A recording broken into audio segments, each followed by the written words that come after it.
The needle hung, poised to erase her consciousness, but her grandson's scream shattered the dark conspiracy, trading her imminent sacrifice for a truth sharper than any scalpel. Through the distorting glass of the front door, Eleanor Vance watched the cold, calculated tableau unfolding. Seraphina Thorne, her daughter-in-law, stood outside, arms crossed, her profile etched in predatory confidence. Her gaze, as sharp as ever, gave a curt, almost imperceptible nod to her mother, Mrs. Blackwood, who was already settled inside the cramped living room. It was a gesture of absolute certainty, a silent, chilling contract that whispered, "She will not refuse." The game is already won. That look sent a profound chill down Eleanor's spine, making her feel like a helpless piece on a grand chessboard, a pawn already earmarked for sacrifice. A storm of unsaid words raged inside Eleanor. She wanted to spring to her feet, to unleash the torrent of fury and fear that had been building for weeks. She knew about the small, unmarked vials discovered by her grandson Leo. She knew about the hushed, incriminating recording Leo still clutched like a talisman. The evidence was there, undeniable, yet she remained seated, paralyzed by an invisible cage of emotional blackmail and desperation. The cage was Adam, her son, lying weak and frail. The only escape, she tragically believed, was submission. That evening, the meager light of the single, old bulb hanging precariously in her small house cast a yellowish, sickly pallor over the worn, familiar walls. The entire family was crammed into the small living area. The atmosphere was so thick with unspoken tension it felt viscous, almost suffocating. Eleanor, her hands trembling uncontrollably, managed to set a heavy ceramic teapot onto the scarred wooden table. The faint, comforting scent of spearmint rose in a fragile plume, utterly failing to disperse the oppressive weight in the room. Mr. Blackwood and Mrs. Blackwood, Seraphina's parents, occupied the two most comfortable armchairs, the best seats, as if they had already assumed ownership of the house and the situation within it. Seraphina sat adjacent to them, her hands meticulously clasped in her lap. She kept glancing at Eleanor with a sidelong, vigilant intensity, a silent check to ensure her victim wouldn't suddenly break rank or rescind her pledge. On the threadbare sofa, Ethan Vance, Eleanor's eldest son and Seraphina's husband, lay motionless. His face was waxen pale, his breathing shallow and rattling, a constant brutal reminder of the stakes. Ethan's younger brother, Marcus, leaned against the faded wallpaper near the corner, a portrait of coiled, barely contained aggression. His eyes were alarmingly red, the visible sign of a towering fury he was struggling, moment by agonizing moment, to keep from erupting. Leo, Eleanor's young grandson, was huddled deep in a shadowed corner, hugging his small, worn backpack. His wide, distressed eyes seemed to reflect every single fear and suspicion in the room. Eleanor swallowed hard, forcing air into her lungs, and took a final, shuddering breath. Her voice, when it finally came, was a reedy tremor, yet she struggled to infuse it with the necessary, unwavering finality. "I've made a decision," she announced. "I'm going to donate my kidney to Ethan." The small room exploded. Mrs. Blackwood clapped her hands together with a sharp, grating sound, her voice unnervingly shrill. "That is the act of a true mother. A dedicated mother. I knew you wouldn't dare disappoint this family, Eleanor." Seraphina covered her face, a perfectly enacted display of overwhelming emotion. Tears streamed dramatically between her fingers, but through the gap, Eleanor saw the flash of her clenched jaw and the tight, triumphant fists. It was a flawless performance for a captive audience. "Oh, Mother," Seraphina choked out, her voice a fragile, trembling sound. I just knew you loved him more than anyone." "Thank you." Ethan, his gaze clouded by the crippling exhaustion of his disease, looked at Eleanor. He managed a weak smile, and his words, whispered with agonizing effort, pierced her more deeply than any accusation. "Mom, I owe you my life." Those simple words, heavy with innocent love and desperate hope, felt like a dagger ripping through Eleanor's chest. Before the wound could fully register, Marcus launched himself forward. He slammed his fist down onto the table with such force that the ceramic teacups jumped and rattled dangerously.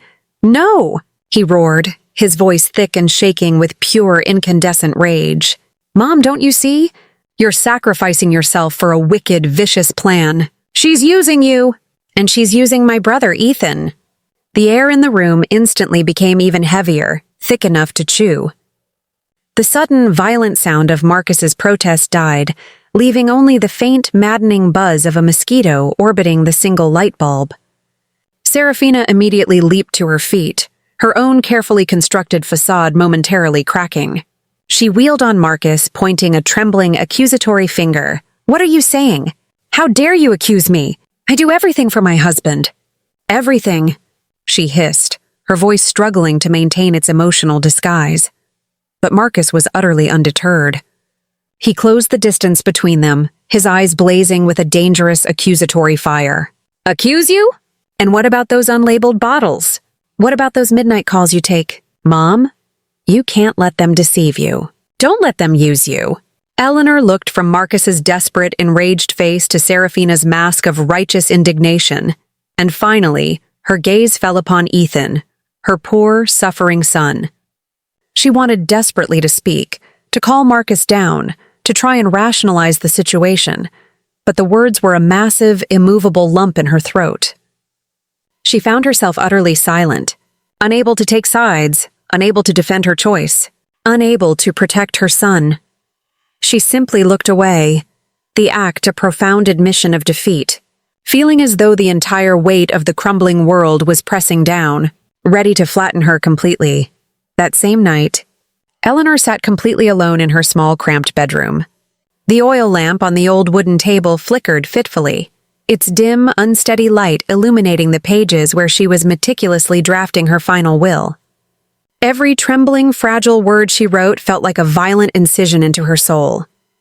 She detailed that the small, humble house would go to Marcus, her fiercely protective younger son, and specified that the few remaining trinkets and valuables she possessed should be given to Leo, her brave grandson. She didn't know if she would survive the operation. The fear was a cold, hard knot in her stomach, but she was resolute in her need to prepare, to ensure that the ones she loved would have something, anything, left behind. Joseph, her husband, sat motionless in his wheelchair in the deepest corner of the room. He watched her with his sightless, lifeless eyes. Eleanor thought she saw his hand shake, a faint, desperate tremor, as if he too wanted to speak, to object, to warn her. But the words were trapped inside him, just as hers had been moments before. She looked at him, and fresh tears rolled, hot and sudden, down her cheeks. "Joseph," she whispered, her voice cracking. "I have to do this. I have to save Ethan." He offered no reply. He simply blinked once, and 2 thick silver tears fell down his gaunt, unmoving cheeks, a silent, damning indictment of her chosen path. Eleanor folded the will with the reverence of a burial shroud and placed it carefully at the very bottom of an old wooden memory box, the one that held the precious, faded artifacts of her wedding day. Outside, the night rain began to pour with a relentless, mournful sound, a dark counterpoint to the quiet, despairing rhythm of her own sobs.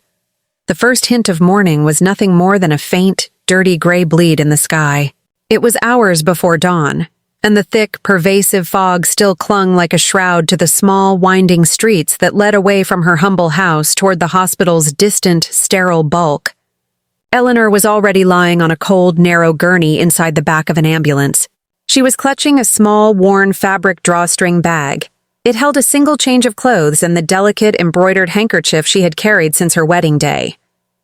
It was the only thing she felt she could rely on, a tangible link to a past where love was simple and threats were external. The ambulance siren began to howl, a mournful, piercing wail that sliced through the pre-dawn quiet. But Eleanor no longer registered the noise. The harsh streetlights of the city filtered through the grimy window, streaks of blurry, distorted light that mirrored the broken, indistinct shape of her dreams. She closed her eyes, trying desperately to focus on the simple, vital act of breathing. Yet her chest felt impossibly heavy, constrained by a growing, suffocating dread. Today was the day of sacrifice. Today was the day she would surrender a part of herself for Ethan, her child. She had mentally prepared herself for this moment. The decision had been made, the will written, the final arrangement set. Yet her heart remained a frantic, tangled knot in her ribs, a dark, pulsing core of terror. It was as if she were stepping into an inescapable nightmare, a conscious descent from which she knew she might never wake. The ambulance finally shuddered to a halt.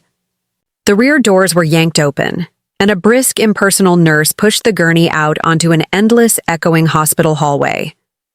The screeching, grinding sound of the small wheels rolling over the tiled floor was amplified 10 times over in the oppressive silence, sounding to Eleanor like a hammer relentlessly pounding against her skull. Seraphina was right behind her. Her steps were light, almost annoyingly springy, yet there was a firm, almost militaristic precision to them, like those of a warden accompanying a condemned prisoner to their cell. "Don't worry, Mother," Seraphina murmured, her voice unnervingly low and sharp, slicing through the hospital's sterile quiet. "After the surgery, everything will be exactly fine." Eleanor turned her head just enough to catch her daughter-in-law out of the corner of her eye. She saw it, a brief, naked flash of pure, unadulterated triumph in Seraphina's eyes, a look that spoke of a victory already secured, a prize already claimed. Seraphina's accompanying smile was not one of comfort. It was one of chilling ownership. It gave Eleanor a profound sense of cold, not the physical chill of the hospital air, but the deep-seated spiritual coldness of realizing she was a mere component, a vital but disposable piece in a scheme that demanded her absolute cooperation. She was the pawn being moved to the final winning square. At the hospital reception area, Mr. Blackwood and Mrs. Blackwood were already waiting, perfectly staged. They were dressed up with an almost inappropriate level of formality. Mr. Blackwood wore an old suit, but it was meticulously ironed and starched. Mrs. Blackwood was draped in a bright, almost garish red dress, an outfit better suited for a celebratory gala than the tense anteroom of a surgical ward. They looked, Eleanor realized with a sick lurch, as if they were attending the most important social event of their lives. They immediately linked arms with Seraphina, greeting the attending medical staff with an exaggerated, over-the-top friendliness, as if they were long-lost, intimate acquaintances. Eleanor overheard Mrs. Blackwood's laugh, a loud, brassy sound that felt entirely out of place, as she spoke conspiratorially to a young, overwhelmed-looking doctor. "Thank you so much for all your support, Doctor. We won't forget this favor." The word favor hung in the air, heavy and corrupt. Eleanor remained, clutching her small fabric bag, feeling overwhelmingly like an intruder, a stranger in the very story that was demanding her life. Ethan had already been taken away, presumably to his own preparation room. They permitted her a brief moment to see him, a final chance to look into her son's eyes before she was taken away to the operating theater. The small room they led her into was frigid. Ethan lay utterly still. His skinny arms were threaded with countless IV lines. His pale, gaunt face was dominated by the dark, sunken hollows around his eyes. Yet, when he saw his mother, he managed a weak, heartbreaking semblance of a smile. "Mom," he whispered, his voice thin and broken by the exhaustion that had consumed his body. "Thank you." Eleanor took his hand. It was shockingly cold, and the sudden, overwhelming urge to weep seized her. "Adam," she wanted to scream, "I'll do anything to make you well again." But her voice, when it came out, was a weak, unconvincing tremor. She was trying to convince herself as much as him. She looked deeply into her son's eyes, seeing nothing but absolute, loving trust reflected there. The question screamed, unvoiced, inside her mind. Am I doing the right thing? Or am I truly risking my life for something I still don't fully understand? It was at that excruciating moment of self-doubt that Marcus burst into the room. He was a chaotic, desperate whirlwind. His hands were still stained a deep, slick black with engine grease from his work. He was panting, sucking great, ragged gasps of air, and his shirt was soaked completely through with a mixture of sweat and rain, suggesting he had run an impossible distance without stopping. "Mom, don't do it!" he pleaded, the words torn from his throat as he seized her roughly by the shoulders. "I beg you, don't donate the kidney. Something is fundamentally wrong." Eleanor looked at Marcus's face. His eyes were inflamed, shining with an impossible mixture of raw, desperate concern and towering rage. She wanted to tell him it was too late, that her decision was final, that she couldn't allow Ethan to die. But once again, the words were trapped. They simply would not come out. Instead, she reached up, placed her own trembling hand over his, squeezed it gently, a final silent farewell, and allowed the attending nurse to pull her away from him. Marcus was left behind, a silhouette of powerless fury, shouting futilely at her back. "Mom, listen to me!" She didn't turn around. She didn't dare. She knew with chilling certainty that if she looked into Marcus's eyes one last time, she would shatter, and the charade would fall apart. The hospital corridor stretched out before Eleanor, an infinite expanse of cold, sterile white. The ubiquitous scent of disinfectant was overwhelming, so potent that it scraped the back of her throat and twisted her stomach into a knot of nausea. A disembodied, emotionless voice crackled suddenly over the public address system. Operating room number 3. Prepare for kidney transplant. The words sealed her fate. They wheeled her into a small changing room where a nurse efficiently fitted a surgical cap and mask onto her head. The cold, thin blue gown she was made to put on felt like a second skin. A grim, constant reminder that she was willingly walking toward the loss of a part of her own, living body. She looked at her reflection in the full-length mirror. Her face was gaunt, aged far beyond her years, and her eyes were sunk deep into dark, bruised circles. The question, the one she had suppressed for weeks, finally surfaced, a brutal whisper in the quiet room. "Eleanor, what are you doing? Are you absolutely certain this is the only way?" But immediately the image of Ethan, so pale and weak in the cold waiting room, flashed behind her eyes. Her doubt solidified into a brittle resolve. She gritted her teeth, steeling her resolve, and followed the nurse out the door. As she was being wheeled down the final stretch of the hallway, she saw them. Seraphina and Mrs. Blackwood, standing by a large glass observation window, deep in conversation with a man Eleanor did not recognize. He was wearing a dark jacket and a baseball cap pulled low, shadowing his face, a figure eerily identical to the man in the blurry photograph Marcus had thrust at her days earlier. Eleanor watched, her heart beginning to pound a deafening rhythm against her ribs. She saw Seraphina quickly slip a thick, buff-colored envelope into the man's waiting hand. He accepted it with a practiced, furtive movement, immediately tucking it inside his jacket pocket. A profound, ice-cold sweat instantly erupted on the back of Eleanor's neck. What were they doing? What dark secret was contained within that envelope? The instinct to stop, to scream, to demand an immediate and full accounting of their actions was overwhelming. But the nurse was already holding her arm, guiding her with firm pressure into the brightly lit, air-conditioned space of the operating theater. Inside, the white surgical lights were blindingly bright, shining directly into her eyes, forcing her to squint. Dr. Hayes, the head surgeon, was already there, his face solemn but entirely composed. "Everything is ready, Mrs. Vance," he said in a grave, measured voice. "Just try to relax now." Eleanor merely nodded, her body so stiff with fear and adrenaline that she felt like a board. The nurse began attaching electrodes to her chest.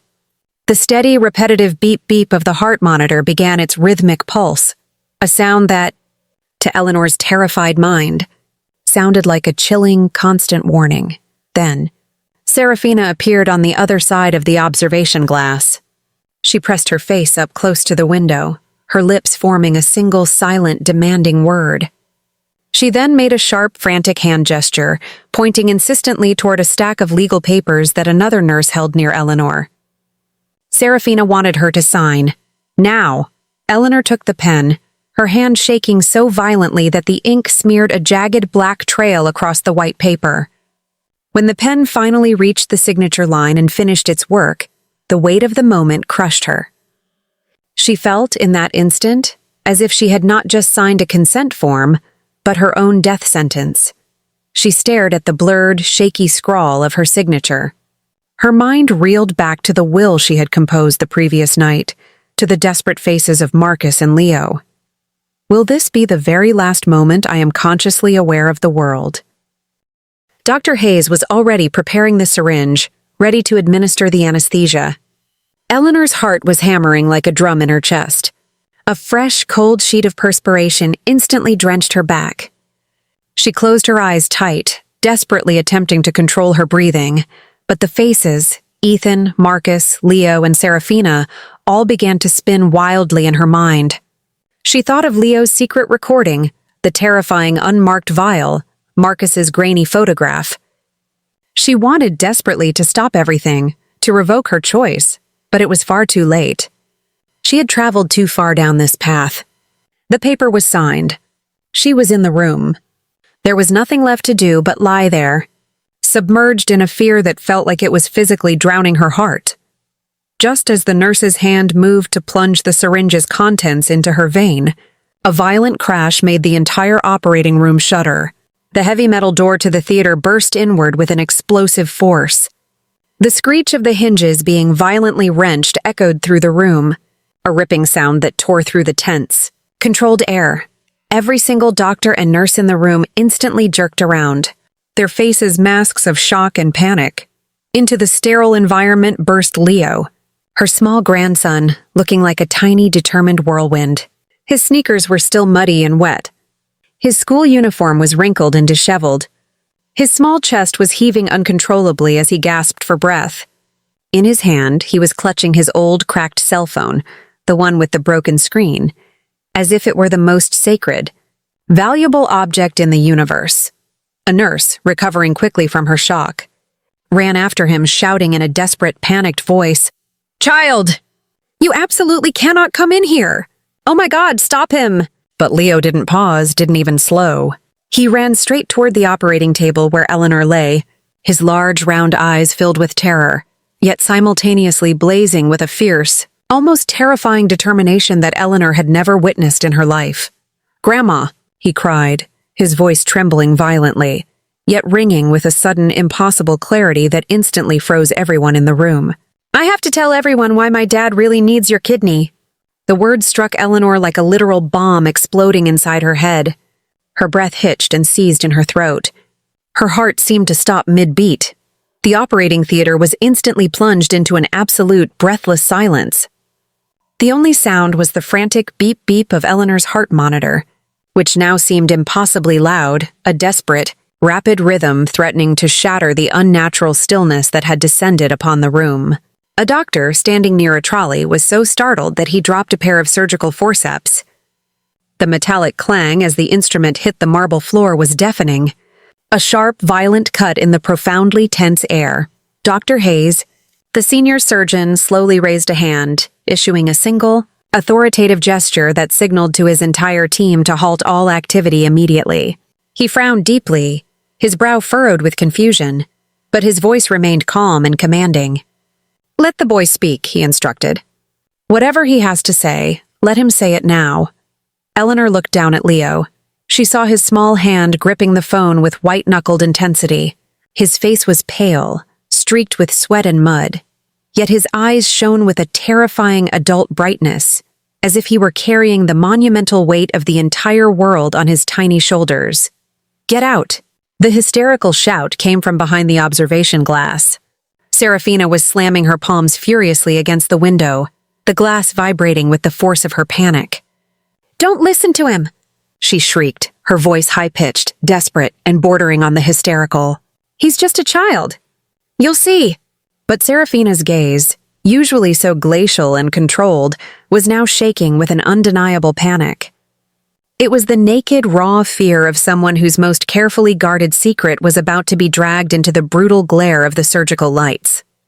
Leo didn't even glance at his mother. He came right up to the side of Eleanor's gurney, his small, trembling hands reaching up to the broken screen of his cell phone. He pressed the play icon. A voice, faint but terrifyingly clear, suddenly filled the sterile operating room. It was Seraphina's voice, a low, secretive whisper that cut through Eleanor's heart like a knife.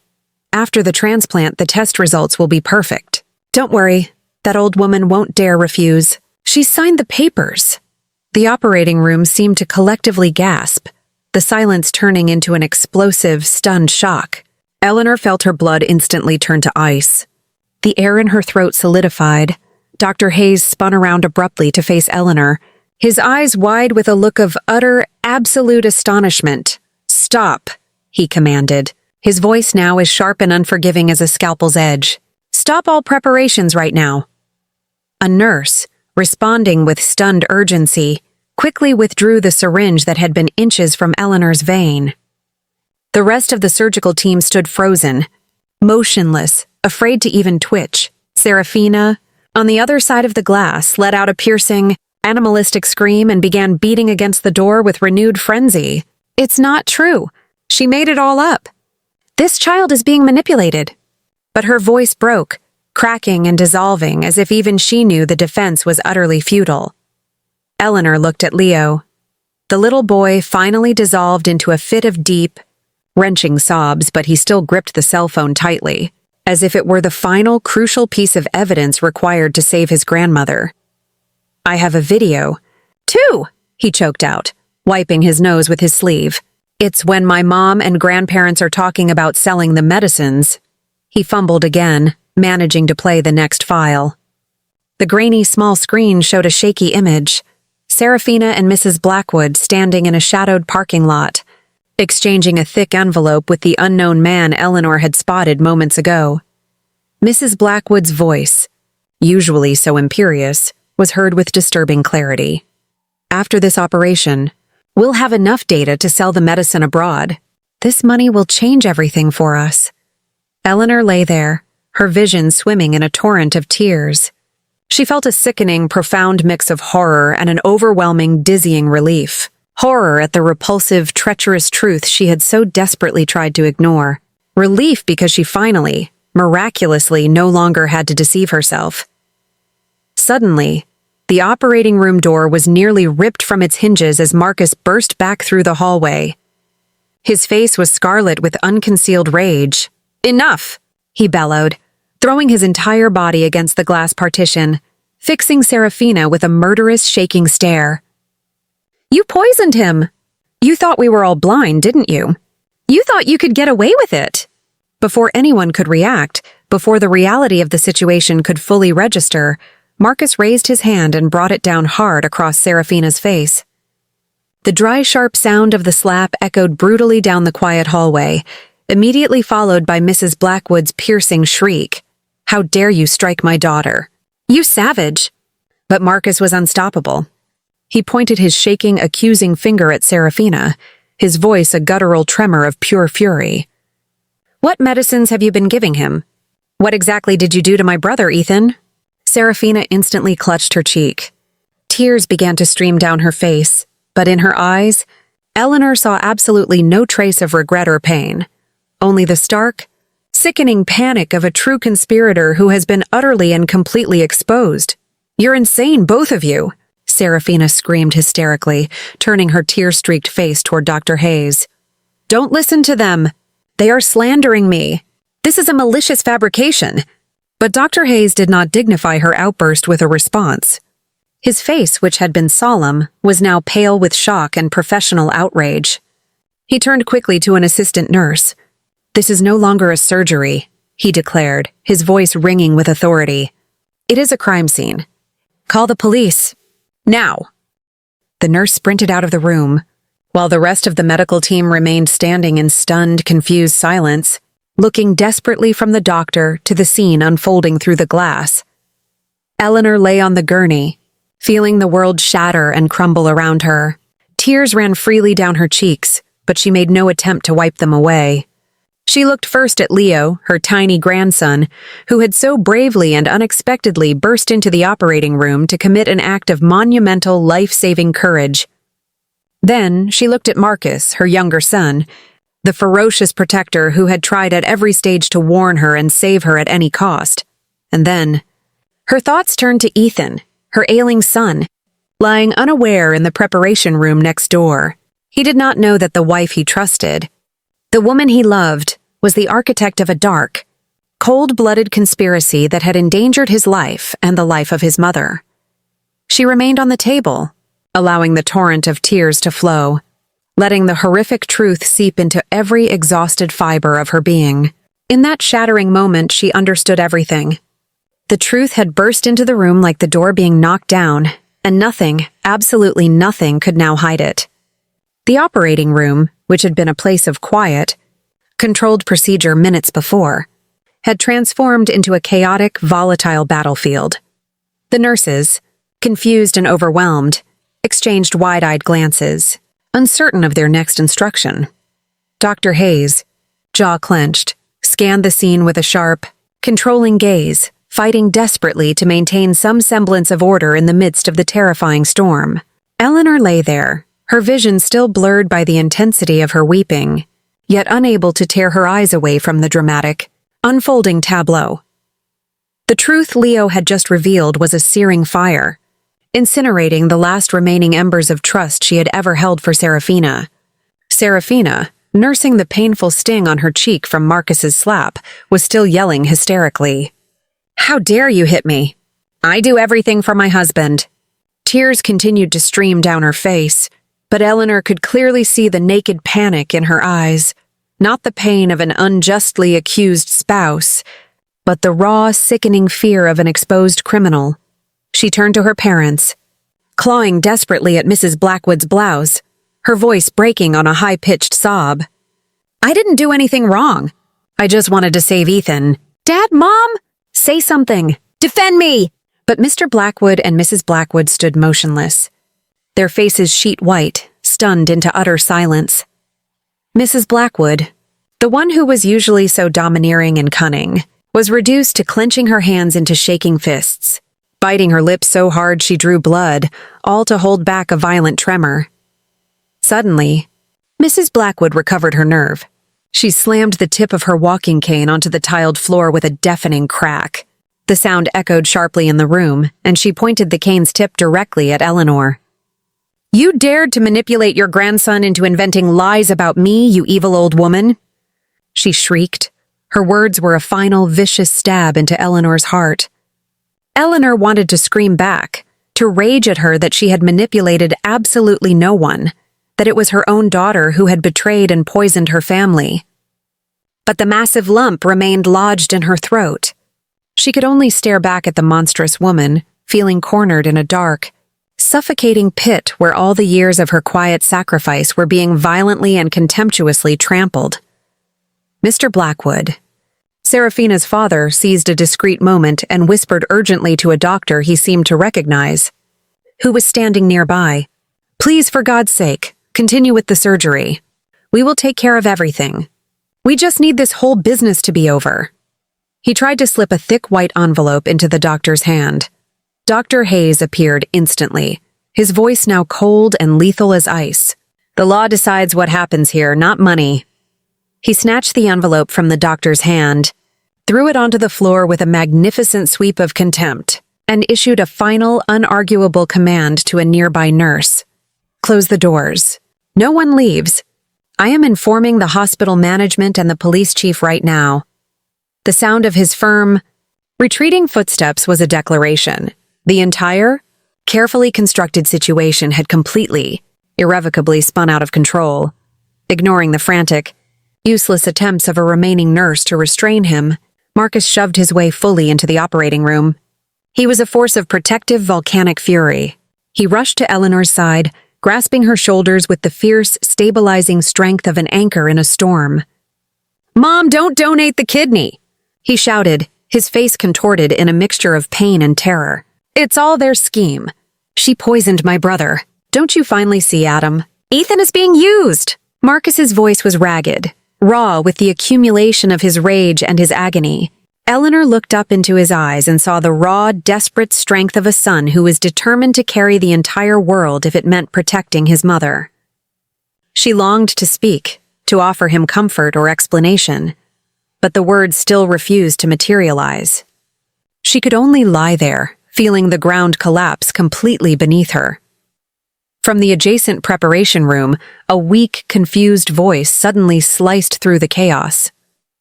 "What's going on? Why are you all shouting?" It was Ethan.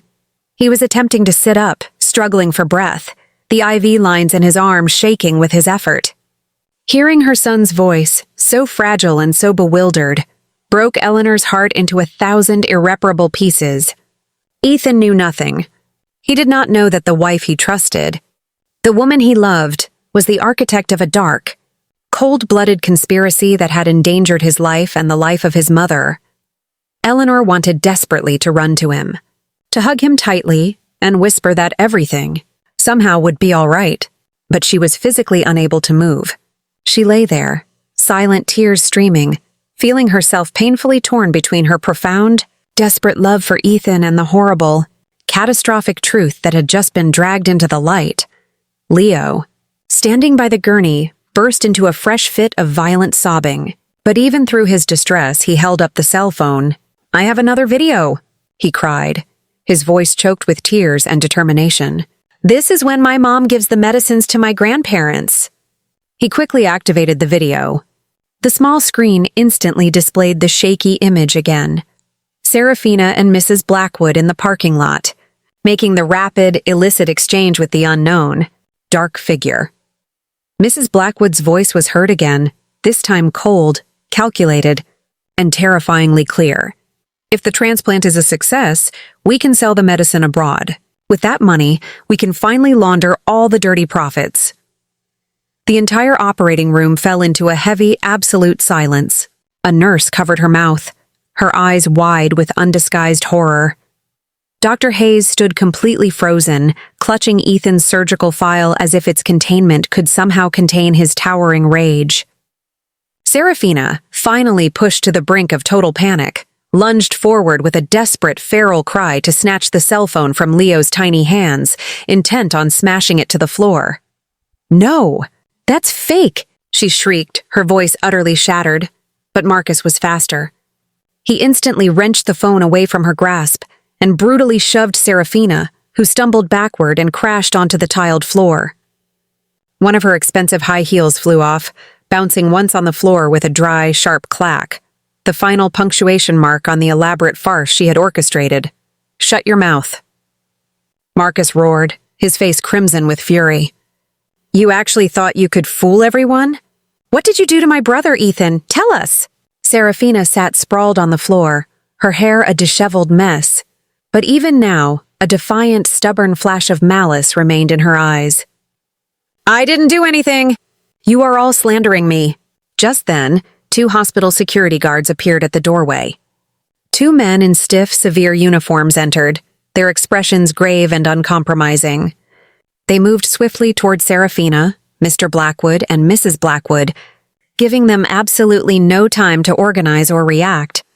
Mrs. Blackwood, even as the guards approached, was still spitting curses, her cane shaking violently in her hand. "Traitor! You destroyed this family!" she screamed, pointing the cane at Eleanor. But her voice was cracking, as if even she knew that their reign of terror was finally, irreversibly over. Seraphina was held firmly by the guards. She writhed against their grip. "Let me go! I did nothing wrong." But her gaze now only reflected the total, absolute desperation of someone who has been cornered with nowhere left to run. Eleanor lay there completely motionless. Her body was cold, but her eyes were wide open, watching the dark, complicated truth unfold before her with frightening clarity. When the operating room door shut firmly behind the police, the fading, muffled screams of Seraphina and her parents still echoed faintly down the long hospital hallway. Seraphina's broken, muffled voice, a final futile cry of self-pity, could still be heard echoing in the distance. "I was only contributing to science. Nobody understands me." But no one in the vicinity offered her the grace of a reply. Mr. Blackwood and Mrs. Blackwood, who had only hours before sat with such cruel arrogance in Eleanor's humble living room, now walked with their heads bowed in profound shame, escorted silently away by the authorities. Eleanor remained on the hard operating table, her body still trembling, but the shivers were no longer born of fear. A strange, powerful sense of relief was flooding through her, a sensation akin to being violently freed from a suffocating cage she hadn't even realized was locked. Dr. Hayes finally approached her gurney. His face was still severe, but the anger was gone, replaced by a profound, sympathetic weariness. His gaze had softened significantly. "Mrs. Vance," he said in a low, grave voice, We have officially canceled the surgery. We will immediately transfer Ethan to an alternative treatment protocol. Dialysis combined with new medications. He paused, letting the weight of his next words sink in. You prepared to risk your very health for this, but you have in fact saved your son's life in a completely different way, and you have saved your own dignity. Eleanor looked up at him. Tears continued to roll down her cheeks, but she didn't lift a finger to wipe them away.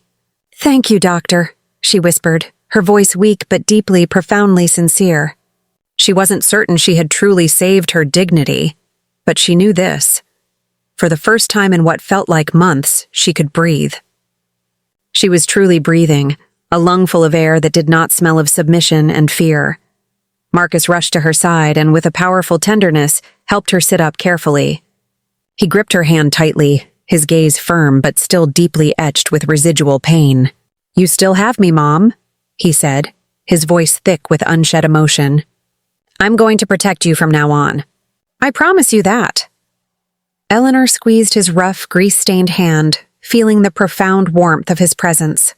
She looked into Marcus's determined eyes and saw the incredible, unshakable strength of a son willing to take on the whole world to shield his mother. You are my pride. Son, she whispered, and the tears started flowing again. But this time they were different, tears of catharsis and deep, wrenching love. Marcus did not speak. He simply pulled her into a fierce, comforting hug. In that embrace, in the wreckage of her family's life, Eleanor found a small, solid core of comfort. Ethan was soon transferred to a high-priority recovery room. When Eleanor was allowed to enter, he was lying down, his face still pale, the IV line still connected to his arm. He looked at her with red-rimmed, confused eyes and asked in a barely audible whisper, Mom, is it true? Is it true that everything my wife did was to harm me? His question was a fresh stab of pain into her heart. Eleanor walked over, sat gently on the edge of the bed beside him, and pulled him into a tender hug. Her tears soaked the thin material of his hospital gown. Oh, Ethan, my son, she murmured, her voice choked with sorrow.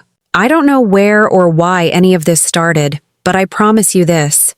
I won't let anyone hurt you ever again. Ethan lowered his head onto her shoulder. Thick, warm tears rolled down his skinny cheeks.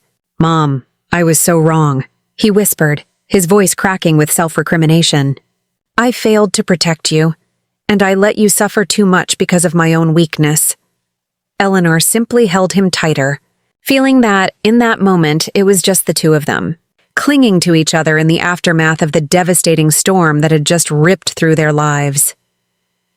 In the days that followed, the local newspapers exploded with the story. Drug trafficking ring busted at local hospital, kinship scheme exposed. The headlines screamed with lurid sensationalism. They detailed a sophisticated, chilling ring of corrupt doctors and pharmacists. Seraphina, Mr. Blackwood, and Mrs. Blackwood were identified as key pivotal players.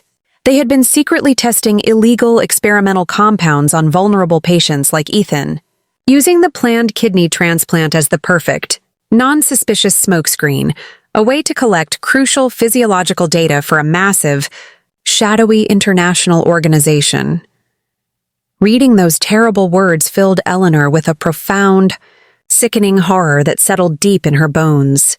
She thought of Seraphina, of all the times she had sweetly served Eleanor tea and food, of her honeyed, deceitful words, all of it now revealed as a monstrous lie. She thought of Ethan, of the agonizing months he had wasted, suffering needlessly, unaware that his own wife, the supposed object of his trust, was the source of his mortal danger. Ethan began his new treatment protocol, regular dialysis coupled with powerful new medications. His health began to improve, slowly, agonizingly, but with a reassuring, steady upward trajectory. One afternoon he reached out, took Eleanor's hand, and lowering his head in a gesture of profound remorse, said in a choked voice, Mom, I was utterly blind. I trusted Seraphina, and I nearly allowed you to lose everything because of it. Eleanor gently stroked his hair, just as she used to when he was a small child. Son, what matters is that you are still here and you are fighting. That is all I need. But deep in her heart, a fierce, enduring scar had been formed. It was not just from Seraphina's ultimate betrayal, but from the brutal knowledge that she had allowed herself to be manipulated, to be led to the very brink between life and death, without ever having the courage to ask the necessary, difficult questions. Eleanor returned to her small, familiar house. Joseph was still there, sitting motionless in his old wheelchair, a silent sentinel in the corner of the living room. She sat down beside him, taking his large, calloused yet strangely fragile hand in hers, and began to tell him everything. She spoke every detail, from the moment Leo first played the tiny hidden recording, to the horrifying scene of Seraphina and her parents being led away in handcuffs. She wasn't sure how much he truly understood, or how much of the complex, convoluted plot could penetrate his silence. But when she finally finished her exhaustive account, she watched him blink slowly, and 2 fresh silver tears rolled down his gaunt cheeks. She tightened her grip on his hand, and for the first time in what felt like an eternity, she felt a small, undeniable response from him, a weak, reciprocal squeeze, a minuscule yet profound signal that he had listened, and that he understood. Eleanor finally broke down in tears, not from renewed pain, but from a powerful, overwhelming release. She knew that despite the trauma, despite the destruction, she still had him. She still had the enduring, true core of her family. Leo became the sudden, unexpected little hero of their small, tight-knit neighborhood. The day he finally returned home from the hospital, he ran straight to Eleanor, throwing his small arms tightly around her neck. He whispered into her ear, his voice thick with guilt and relief. "Grandma, I'm so sorry it took me so long to speak up, but at least I got there in time. I saved you." Eleanor laughed through her own tears, hugging the boy fiercely, feeling the warmth of his small, resolute body pressed against hers. "You are the bravest person I know, Leo," she told him, ruffling his hair with deep affection. Leo smiled, the first real, genuine smile she had seen from him in days. It was a sunbeam after the long, dark storm. She looked into his eyes and saw that his fundamental innocence, though deeply shaken by the terrifying reality he had been forced to witness, was still mercifully intact. Eleanor made a silent, unshakable vow. She would protect Leo, and she would give him a childhood that no one, especially not his treacherous mother, would ever be allowed to steal from him. Later that final night, Eleanor sat in her small room again. Under the familiar flickering light of the oil lamp, she retrieved her old leather-bound diary and wrote the very last lines she would ever commit to its pages. "Blood doesn't always make you family. Sometimes it's the truth that shows you who truly deserves to be called that. I lost a great deal, but in the end, I finally found myself." She closed the diary with a decisive snap, set down the pen, and listened to the peaceful, steady rhythm of the rain hitting the backyard roof. A strange, profound calm had descended upon her, a feeling that the worst of the storm had finally passed, leaving behind a sky of immaculate, fragile clarity. She looked out the window. The pale moonlight had finally pierced the cloud cover, illuminating the wet backyard with a silvery sheen. And Eleanor knew, with a certainty that settled deep in her soul, that even though the road ahead would be long, challenging, and filled with rebuilding, she would never again allow herself to be blind. She had reclaimed her own strength, her voice, and her agency, and that, she realized, was the most valuable thing no one, no matter how wicked or clever, could ever take from her again. The immediate aftermath of the hospital confrontation dissolved into a terrifying, complex legal morass. Seraphina and the Blackwoods were held without bail. The discovery of the wide-ranging illicit drug testing and trafficking ring, exposed by a 10-year-old boy's frantic sprint into a sterile surgical theater, became a national scandal. Eleanor was forced to spend long, grueling days sitting in police stations and prosecutors' offices, giving detailed, painful testimony. She recounted the manipulative visits, the subtle threats, the calculated emotional abuse, and the final, horrifying realization of the plot. Each recounting was a razor-sharp cut, forcing her to relive the moments of her own blindness and vulnerability. Yet, Each testimony was also a step toward justice, solidifying the charges against the conspirators. Marcus, meanwhile, became her fierce, indispensable shield. He refused to leave her side during this period, often sitting silently next to her in the cramped, sterile waiting rooms, his strong, grease-stained hand resting reassuringly on her shoulder.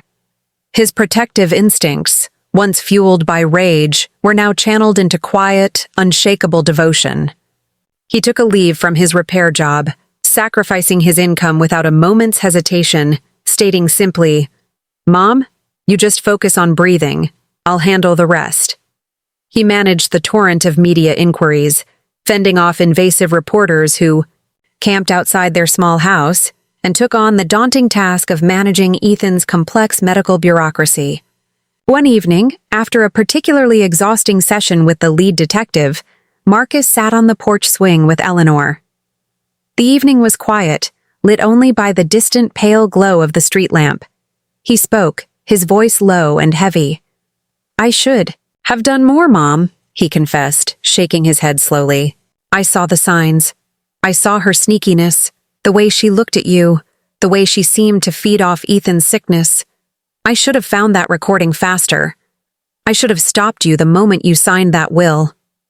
Eleanor reached out, placing her hand gently over his. "Marcus, please, stop. You did everything a son could do. You stood up to a hurricane. You gave me the warnings. I was the one who was too afraid, too heartbroken to listen. I believed in my weakness, that I was choosing the lesser of two evils.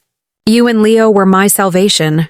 You were the truth that was too loud for me to ignore, even when I tried to go deaf."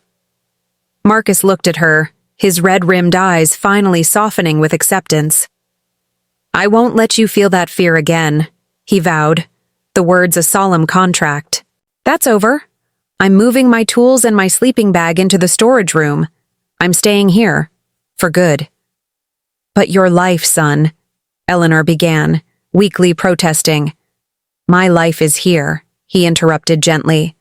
"My life is making sure you and Leo and Dad are safe, and that Ethan gets better. My life is protecting my family, not just fixing broken engines. Seraphina?" She twisted Ethan's love and your sacrifice into a weapon.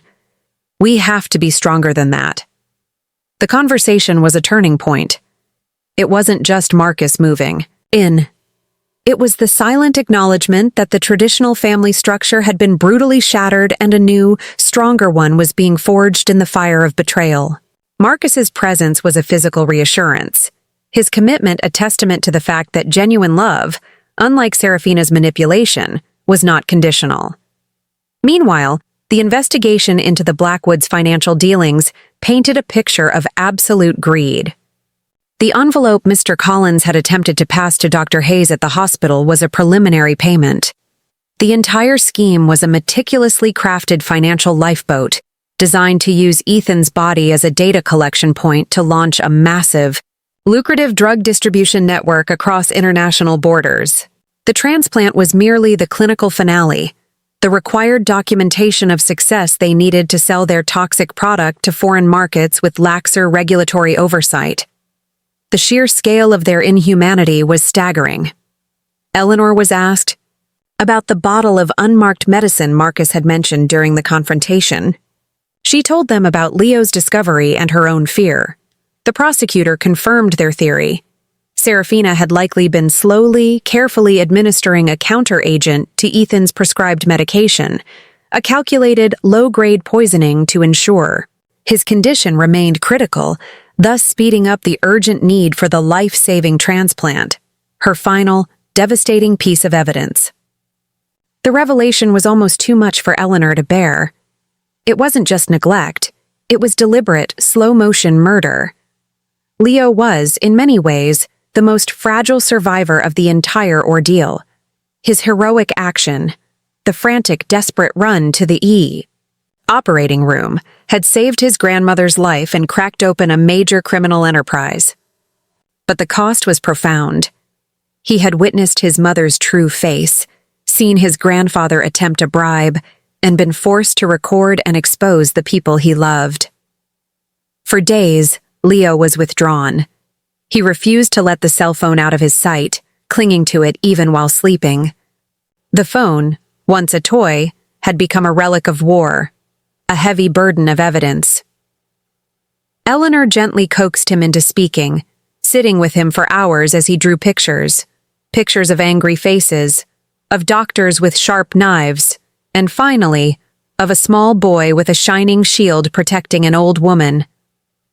"I don't want to see her again, Grandma," he whispered one afternoon, his eyes fixed on the drawing of his mother's furious, panicked face behind the glass. "She lied to me. She said she was helping Daddy get better. She said the medicine was magic." Eleanor pulled him close, holding him without judgment. "She lied to all of us, sweetheart, and it was a terrible, horrible lie. But you, Leo, you are a truth teller. That's the most important job in the world. You have a brave heart, and that is a magic all its own." It took time, but with Marcus playing endless games with him and Eleanor providing a steady, gentle presence, Leo slowly began to relinquish the burden. He finally handed the phone to Marcus, asking him to make the bad people go away forever. Marcus took the phone, wiped the mud and tears from it, and delivered it as the final official piece of evidence. In its place, Eleanor gave Leo a new, small leather-bound sketchbook, a safe place for new stories and new honest memories. Meanwhile, Ethan's recovery was a slow, agonizing process, both physically and emotionally. The new treatment was effective, stabilizing his kidney function, but the psychological damage was deep. He was moved from the ICU to a regular ward, but he remained quiet, withdrawn and prone to long, silent stares at the ceiling. Eleanor sat with him every day. She never rushed him, never pressed him for details, and never spoke a negative word about Seraphina. She simply held his hand, read to him from old books, and brought him Joseph's favorite broth. She waited for him to speak. One evening, he finally did. "She told me, Mom," he started, his voice hollow. "She told me you were refusing the surgery. She said you were selfish, that you didn't love me enough. She cried, Mom. She acted like she was the one protecting me from you. The manipulation was so vile, so absolute, it stole Eleanor's breath. Seraphina had not just victimized Eleanor, she had used the narrative of her sacrifice to emotionally distance Ethan from his mother." "I know, son," Eleanor said softly, her eyes full of sorrow. "She was very good at making us believe her lies. It's a trick that terrible people use. They make the good people look bad." "Why? Why would she want me sick? Why would she poison me?" Ethan's voice broke on the final, terrible question. "Because of the money, Ethan," Eleanor explained gently. "It was always about the money, the data, the profits. Your health, my life. We were just expenses on their balance sheet. She didn't love you. She loved what your suffering could get her." Ethan turned his face into the pillow and wept. He wept for his failed marriage, for his lost years of suffering, for the innocence of his son, and for the life he had nearly cost his mother. It was a raw, violent explosion of grief that lasted for nearly an hour. Eleanor simply stroked his hair and held him, allowing the poison of the past to drain out. When he finally looked up, his eyes were still red and swollen, but there was a flicker of something new. Clarity. "I need to be strong for Leo," he declared, the first decisive statement he had made since the confrontation. "And I need to be strong for you. Seraphina is gone. We are still here. We have to start over." It was the true beginning of his recovery. The next day, he asked Eleanor to bring him the necessary divorce papers. The trial was quick and conclusive.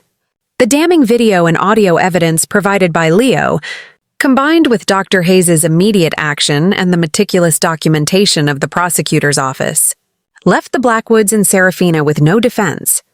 They were all convicted of multiple felony counts, including conspiracy to traffic illegal substances, aggravated assault, and medical fraud. The judge, visibly moved by the testimony of a mother and her young grandson, handed down severe sentences. Seraphina Thorne received the harshest penalty, her name forever synonymous with greed and calculated betrayal. With the legal storm finally past, Eleanor focused entirely on rebuilding. Marcus formally moved in, turning the old dusty storage room into a clean, well-organized living space. He kept his word, taking over the financial worries and the house maintenance. He'd often sit with Eleanor, quietly working on his repair schematics, his presence a comforting silent ballast. Ethan was discharged from the hospital and returned home to a new reality. He was frail, still reliant on dialysis, but he was alive, present, and committed to recovery. His bond with Leo, once strained by his illness and Seraphina's manipulations, blossomed into something profound and enduring. They spent hours together, rebuilding trust and forming new, healthy memories. Eleanor's most difficult task was caring for Joseph. The trauma of the situation had been witnessed entirely through his silent, immobile perspective. She had often felt the burden of his silence, yet after the truth broke, she felt a stronger connection to him than she had in years. She would sit beside him, reading the newspaper headlines that detailed the end of the conspiracy. One sunny afternoon, Eleanor finished reading an article about the hospital's promise to overhaul its ethics board. She set the paper down and sighed contentedly. "Well, Joseph," she said, taking his hand, "it's done. We are free. The air is clean, and the future is ours to decide. Thank you for staying by me, for telling me the truth with those 2 tears when I was too weak to listen." Suddenly, his grip tightened, a distinct, deliberate pressure that was stronger than the faint squeeze she had felt at the hospital. His lips twitched slightly, a tiny, almost imperceptible movement that spoke volumes. It wasn't speech, but it was communication. "I still have you," Eleanor whispered, leaning her head against his. "And that is enough." Leo, meanwhile, was flourishing. The sketchbook was full of new drawings, pictures of a bright yellow sun, a smiling grandmother, and Marcus, the mechanic, fixing a shining car. He wasn't drawing shields anymore. He was drawing the future. The small house, once a cramped yellow-lit stage for drama and manipulation, was now simply home. The worn walls felt comforting, not confining. The lingering scent of spearmint from the teapot no longer evoked dread, but the memory of a crisis averted. Eleanor eventually retrieved her old diary. She flipped to the last page, reading the words she had written in the flickering lamplight. "I lost a great deal. But in the end, I finally found myself."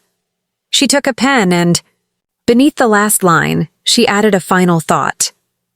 "Strength is not the capacity to endure suffering.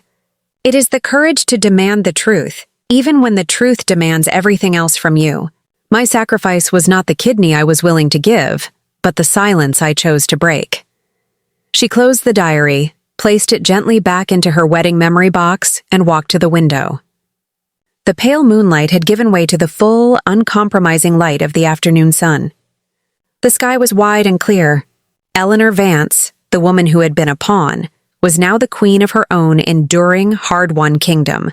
A kingdom built not on blood, but on a foundation of absolute truth and unbreakable, reciprocal love. The nightmare was over, and the long, slow, beautiful dawn had finally broken.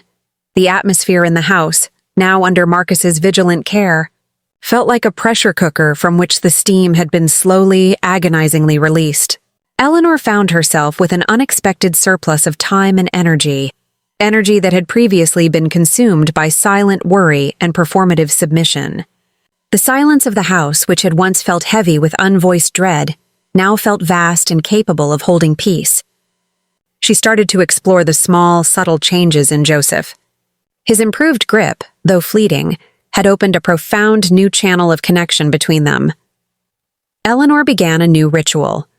She would read Joseph's sections of the newspaper, not just the scandal, but local news, recipes, and even the silly comics. She spoke to him constantly, not expecting answers, but simply sharing her life. She told him about Ethan's improving blood work, about Leo's latest drawing of a solar system, and about Marcus finally agreeing to stop using the storage room as a workshop and rent a small garage bay downtown. He's building a future for himself. Joseph, she would murmur, gently massaging his hand. He's using his hands to build, not just to fight. He is so much like you, practical and strong. One morning, as Eleanor was wheeling Joseph out to the small, sun-drenched backyard patio, a task she had always found emotionally taxing, she stopped and looked at him. She spoke of the hardest thing, her own fear. I was so scared, Joseph. Not just of the operation, but of letting Ethan down. Of losing the fight. Seraphina made me feel like if I said no, I would be condemning my own son. That was her greatest trick, wasn't it? Convincing me that my love was the instrument of her malice. She felt Joseph's head move faintly against the back of the wheelchair. It was a slight movement, perhaps involuntary, but it caught her attention. She knelt down beside him. Joseph, if you understand what I'm saying, can you squeeze my hand once? She waited, holding her breath. The silence stretched, filled only by the chirping of a persistent robin. Then, his large, aging hand, surprisingly warm and solid, delivered a single firm squeeze. It was unmistakable, a new wave of tears, but this time tears of pure, unadulterated healing washed over Eleanor. For years, she had carried the burden of his immobility and his silence, believing she was entirely alone in her struggle. Now, she realized, he had been there all along, a silent witness, a captive heart that beat only for her. His inability to speak did not equate to an inability to comprehend. The silence was lifted not by a word, but by the simplest act of acknowledgement. Eleanor suddenly felt the physical weight of the past decade lift from her shoulders. She stood up, her back straight. She looked at the clear blue sky, felt the warmth of the sun, and smiled with a strength that was entirely new. The trauma had been the crucible, but the fire had refined her, not destroyed her.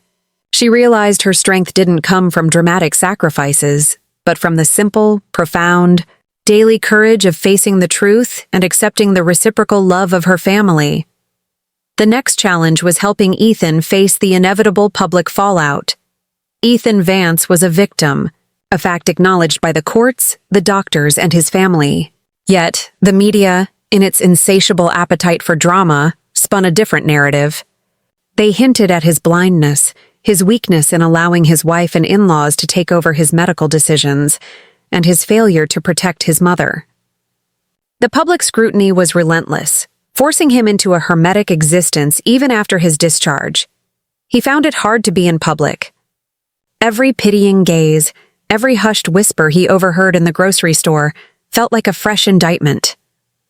He internalized the shame, believing the media's subtle implication, that his love for Seraphina and his emotional dependence had made him culpable in the crime against his own family. Marcus, perceptive as always, understood this internal battle. He gently pushed Ethan to start small acts of normalcy. "We need milk, big brother.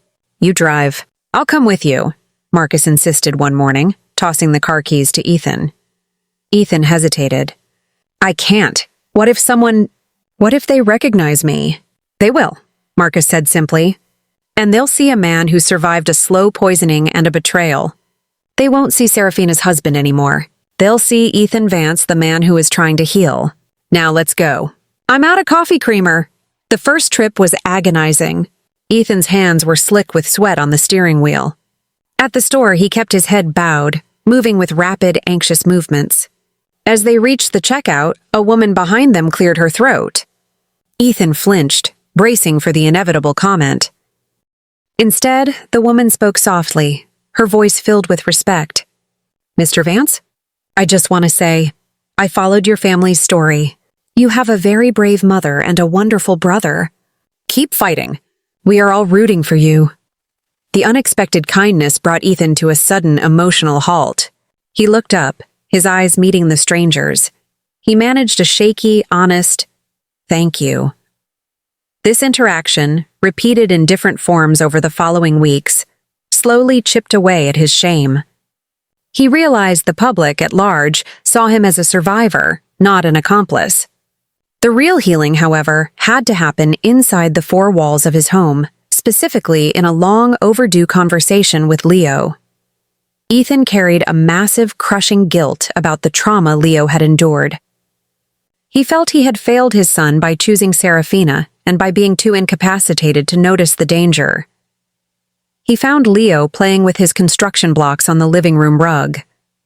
He sat down heavily, the floor cold beneath him. "Leo," Ethan began, his voice low and trembling, "I need to tell you how proud I am of you. You saved Grandma. You saved me. And I need to tell you, I am so sorry. For everything that happened, I should have protected you. I failed you." Leo stopped playing and looked up. The boy's eyes, still so wise beyond his years, were clear. "You were sick, Daddy. You couldn't breathe. You couldn't fight. I was scared, but Grandma said a brave heart is magic. And you were brave because you are trying to get better now." The simple, unvarnished forgiveness from his son broke Ethan's heart more than any media scrutiny. Leo didn't need excuses. He just needed his father to be present and to keep fighting. That conversation solidified Ethan's resolve. He was no longer just fighting for himself. He was fighting to be the father and the son his family needed. The shame was replaced by a ferocious sense of purpose. The house settled into a new, comfortable rhythm. Eleanor, Ethan, Marcus, Leo, and the silently witnessing Joseph. 5 lives interwoven, held together by shared trauma and resilient love. Yet, the emotional scars from Seraphina's betrayal ran deep, affecting even the most mundane parts of their lives. Eleanor developed an acute physical aversion to certain sounds and objects.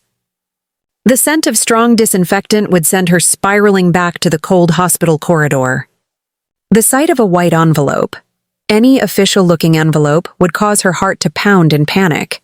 A visceral memory of the envelope passed to the unknown man and the one Mr. Collins had offered the doctor. She returned to the porch, taking a deep, clean breath. The air smelled of wood smoke, freshly cut grass, and the faint, beautiful fragrance of lemon blossoms. She had lost a son to illness, only to reclaim him in health. She had lost a daughter-in-law to greed, only to gain a son in Marcus and a hero in Leo. She had lost years to silence, only to find a voice that now reached thousands. The final lesson was not about surviving betrayal, but about the profound, miraculous power of rebuilding. The family was not the same, but it was infinitely stronger. They were an unbreakable bond, a monument to the fact that even the darkest, most sophisticated evil can be defeated by a child's brave heart and a mother's final defiant choice to speak the truth.